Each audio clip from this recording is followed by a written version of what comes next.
What's going on YouTube? This is Rybo back at the bench, and today I've got another cut or carry knife review. This time looking at the Morakniv M-13216. I'm going to say Morakniv. You can correct me in the comments, but that's what I'm going to say for this review. This is not my first experience with the brand, so it's my first experience really since becoming a knife guy.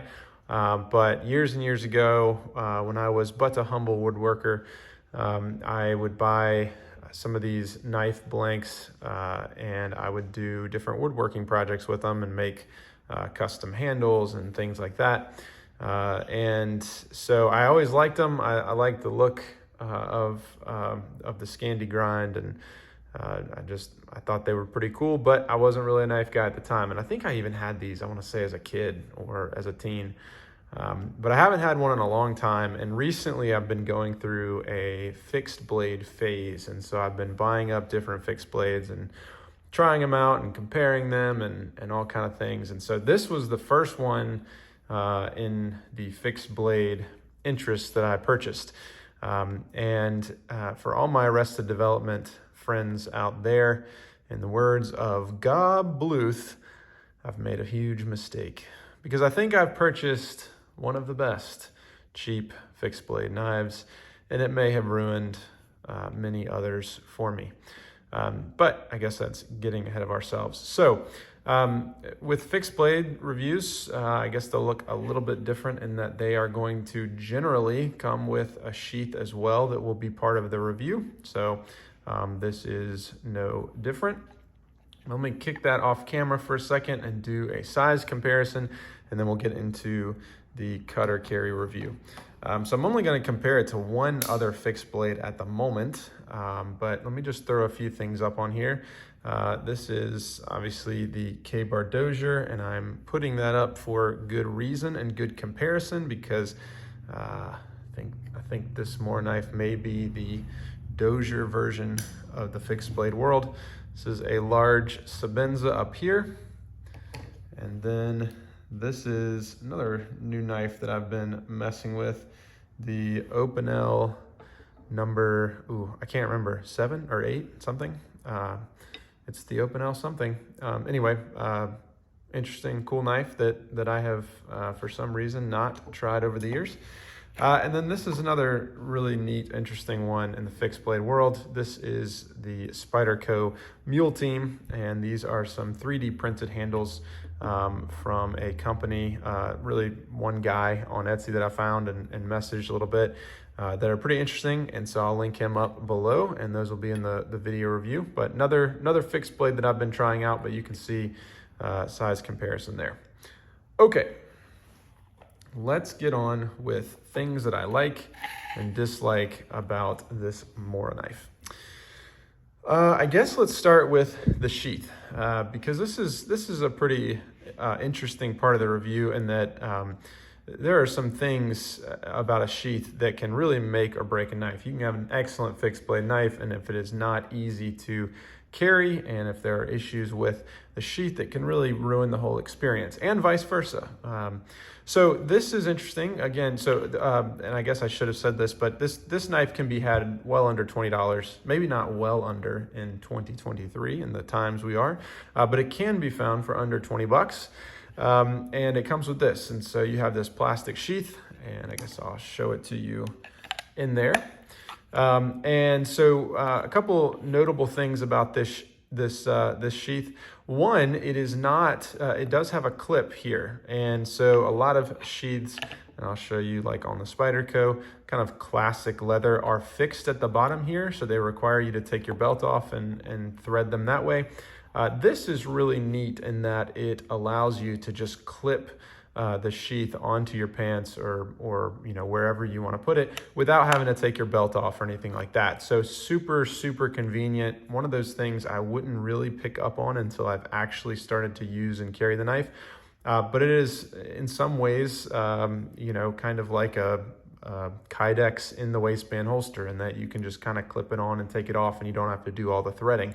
And that's really, really nice, especially for someone like me. I'm around my house, I'm working outside, that kind of thing. And so I want the ability to just pop the knife on and off without having to go through all that. So that is really, really neat. Secondly, this thing here, which looks a little funky, does have some other uses. You can use this, and I can't really demonstrate just because of the camera and all this, but you can basically pop this onto your button. So if you have a jacket or shirt, I guess, with buttons on the front, you can use this to just hook the button in there and pop it up, and that way you can kind of move your knife around to wherever you want it. So like if you're working outside and you're doing something outside where you need quick access to the knife for a while, like, I don't know, skinning something, or I don't know, you can use that, which is a pretty cool feature and one that I was not aware of, but I think is pretty useful. So that's pretty cool. Otherwise, it's just a pretty standard sheath. There's nothing super special about it, but it does what it needs to do. I think it looks just fine, and it performs really, really well. On the negative side, and again, I'm figuring out how to do this now that I've got to review both the knife and the sheath, but I will say on the negative side, this point here, which you'll see on a lot of sheaths, and that is so that you can push down and pull this knife out. I find this to be not great. In general, getting the knife out is a little bit more difficult than I would have expected, and this doesn't add a whole lot to me. It's not enough to really get good purchase, and the retention there is a little bit strong in that I find that just an odd angle to be pushing down. I would prefer this to be a little bit further down and give me a little bit more, I don't know, give me a little bit more there. To me, it's a little bit difficult to do. And so that's been probably the one thing that I would say I dislike about the sheath. But otherwise, I think it's great. Put that out of camera and out of shadow so that I can talk about the knife. So things that I like about the knife. One, it is very ergonomic. Now, I'll say it's not, I don't think it's the best looking knife. I think it's fine, but it is very ergonomic. It's got a nice beefy handle here. Just this kind of rubber or whatever this material is here. Nothing overboard here in terms of the ergonomics. No huge sweeping lines or finger choils or anything like that. But I think just enough, and this does feel very natural to me. That's about where I want my hands, and I think you definitely need it when you don't you don't have any recession down here. So I mean, you've got sharpened blade length all the way to that handle there, and so I think that makes a lot of sense. Feels really good to me in the hands, and it feels very basic, but in a really good way, and so I like that quite a bit. Other things that I like, so you have on this blade, you have this Scandi grind, which I really, really like, and I will say, if you have never tried one of these, you will notice a difference from the moment you start cutting, depending on the type of task that you're doing. Now, for me, I purchased this knife, and one of the first things that I did to try it out is I went out, and my son is super into wing feather, if you know what that is, and so we wanted to make a bow and arrow, and so I cut some limbs, and we were taking these branches, and we were just taking the bark off. I was taking the bark off. And this thing just bites right into the bark, and it just comes off like butter. And I mean, we did this on green wood, we did this on dry wood, and either way, you're just taking rolls of that bark off, multiple different types of wood, and it's just coming off like butter. And it's I think, really, in a lot of ways, all due to that grind there, the fact that you don't have that secondary bevel there. And comes very, very sharp out of the box. This is, I think, the Sandvik steel. They just call it stainless steel, I think, here. But I think they historically are known for their steel and for putting pretty good steel in these super budget knives. So far, edge retention has been pretty good for me, but I really noticed just the kind of the angle of the grind and that edge, really, really nice, at least for the activities that I've done. Now it's a little bit thicker, and it's not going to be perfect. It's going to be a little bit more of a wedge, but probably not the best slicer, although I haven't done a ton of like slicing food or anything like that with this.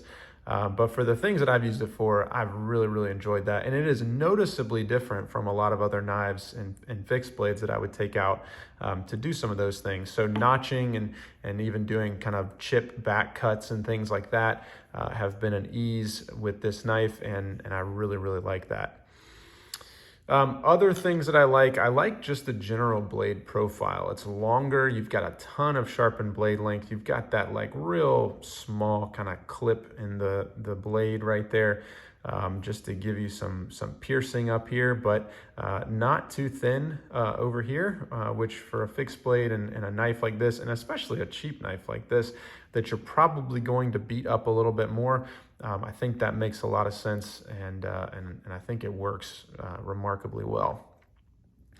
I don't have a whole lot of other things to say, honestly, because there's really not a whole lot that I dislike about this knife, and that's even before I consider the price. When you consider the price, it's really difficult to find anything to be super critical about. I think in the whole package, the only thing that I am pretty critical about is this right here, and the fact that I personally find it somewhat difficult to get the knife out of the sheath. But for the price point, that's a pretty picky thing. So in general, I think this is a phenomenal knife, especially for the money. Huge carry for me, and one that I will not be kicking out of the collection, and one that I think parallels the Dozier in that way, in that it is an incredible knife for the price point. And I think, when I look at something like this and I start to buy all these expensive knives, I think, man, what am I doing? But that's part of the hobby and why we're all crazy. So big carry for me. I really enjoy this knife and hope you will as well. Drop me a comment and let me know what you think, and I will see you next time.